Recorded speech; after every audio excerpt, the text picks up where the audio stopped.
Baik, Assalamualaikum warahmatullahi wabarakatuh. Selamat malam.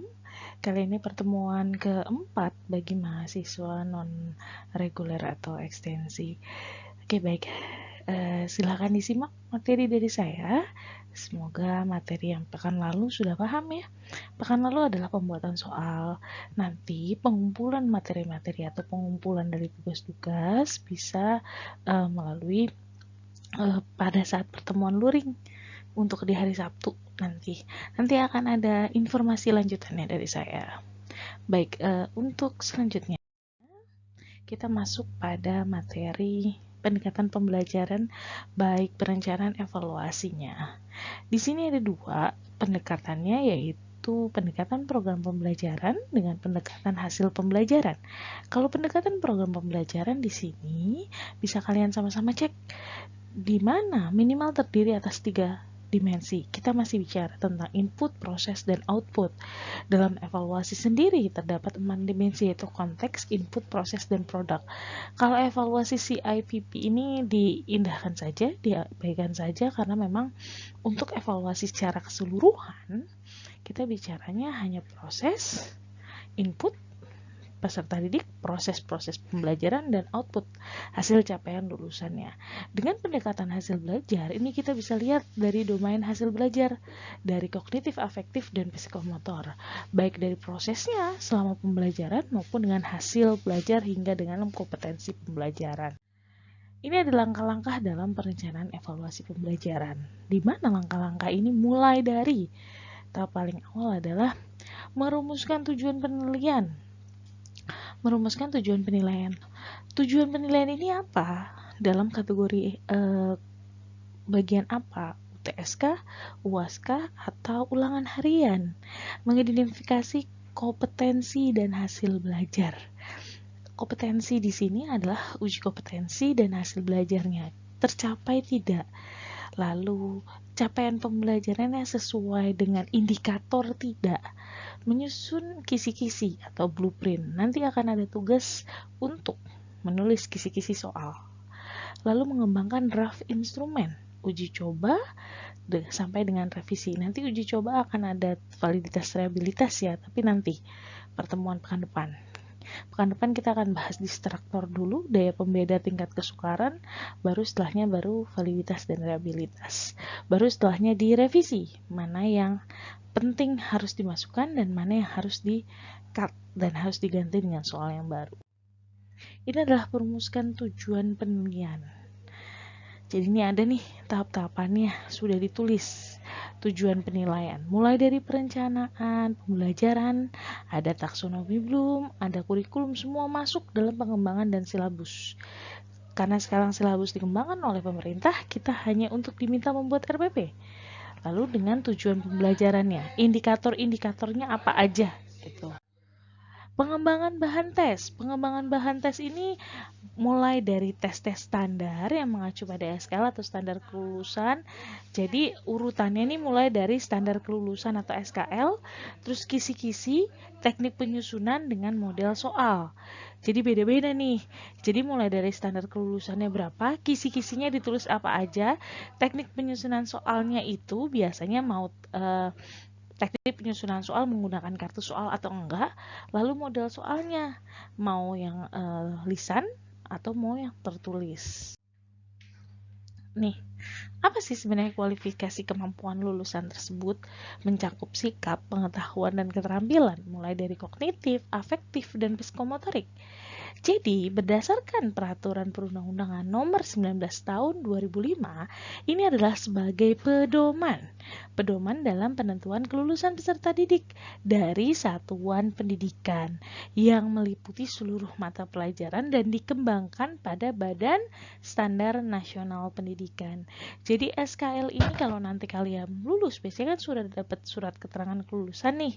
Gitu. Capaian-capaian yang ada dalam SKL tersebut sudah dirumuskan dan sudah disahkan dan dikembangkan oleh BSNP setempat. Baik, Mengidentifikasi kompetensi dan hasil belajar, standar kelulusan atau kompetensi dasar, indikator. Ini biasanya ada dalam setiap RPP yang Anda buat ketika Anda menjadi seorang guru. Lalu selanjutnya ada materi. Materi yang diajarkan seperti apa? Materi yang mau dibikin atau mau dibuat tes materi yang mana? Bab berapa dan subbab yang mana? Biasanya bab ya. Kalau guru-guru, oke baik kita akan ulangan bab sekian biasanya bab. Subbab masuk di dalam bab tersebut. Ada indikator soalnya, lalu mulailah menulis soal. Ini semua satu kesatuan dari tingkat ketercapaian kompetensi dasar, keterkaitan antar tiap komponen, hingga langkah-langkahnya mulai dimuat. Ini adalah keterangan dari diagram. Pentingkah diagram bagi sebuah penulisan soal? Jadi diagram di dalamnya adalah susunan. Mulai dari kompetensi dasar, mulai dari materi, mulai dari indikator sampai dengan soal. Jadi kompetensi dasar itu kemampuan minimal. Jadi siswa mampu, siswa mengetahui. Lalu materi bab berapa, indikatornya apa aja, biasanya dicirikan dengan perilaku dan dapat diukur oleh petunjuk untuk pembuatan soal. Lalu soal ini disusun berdasarkan indikator yang dibuat. Nanti akan ada contoh indikator dalam soal itu seperti apa. Ini SK tadi.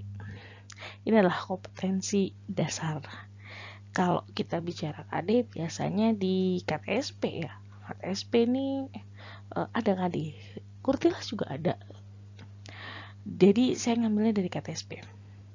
KTSP, SK, dan KD telah disediakan sehingga kita hanya memilih bukan menyusun. Kalau di Kurtilas menyusun, memilih dan menyusun.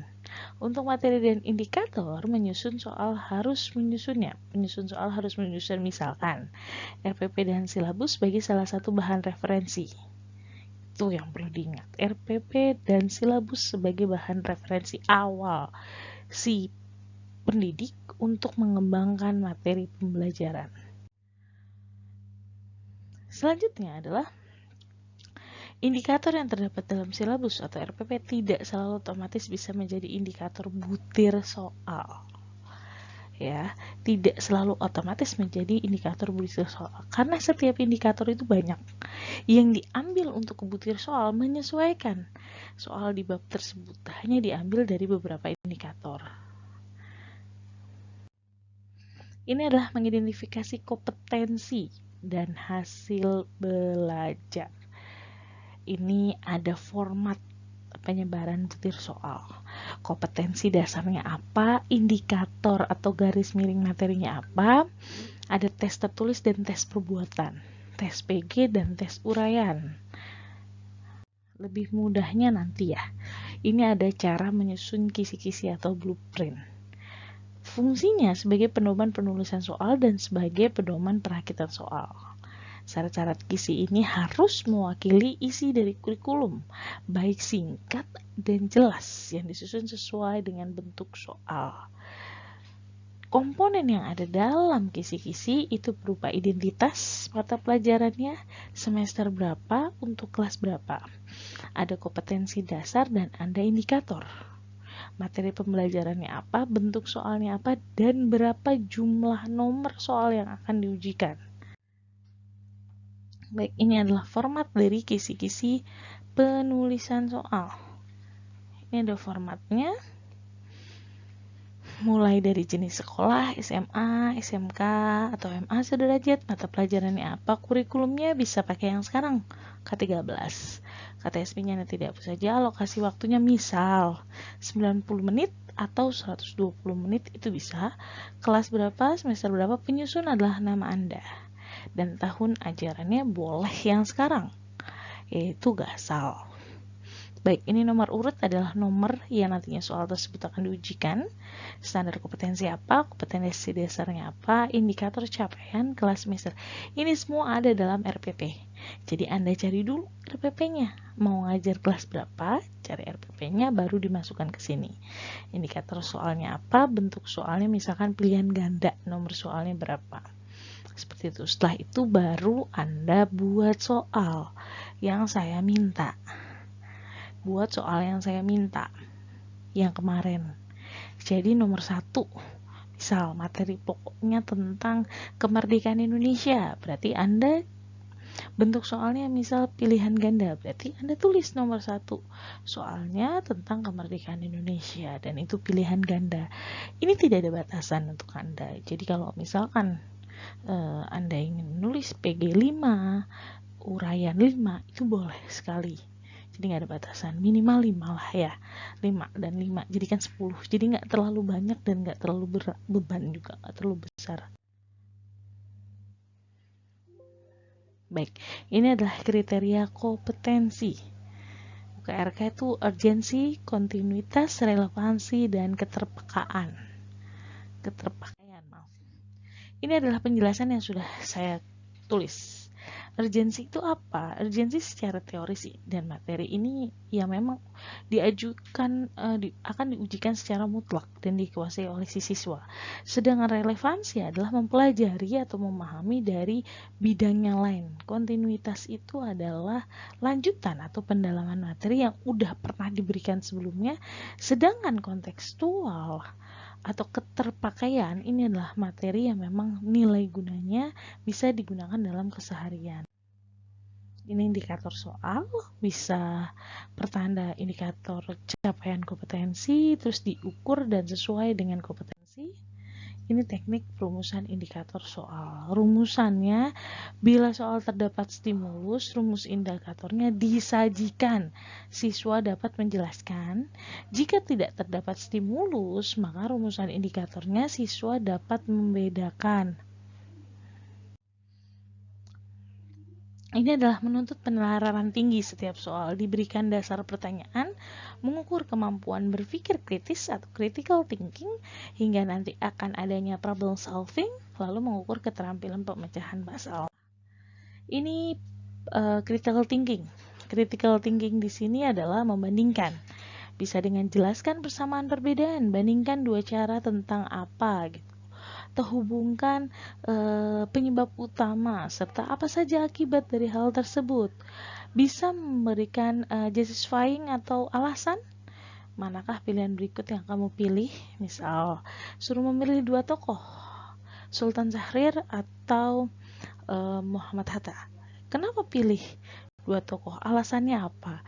Keterkaitan terhadap proklamasi kemerdekaan apa? Seperti itu. Meringkas atau menyimpulkan.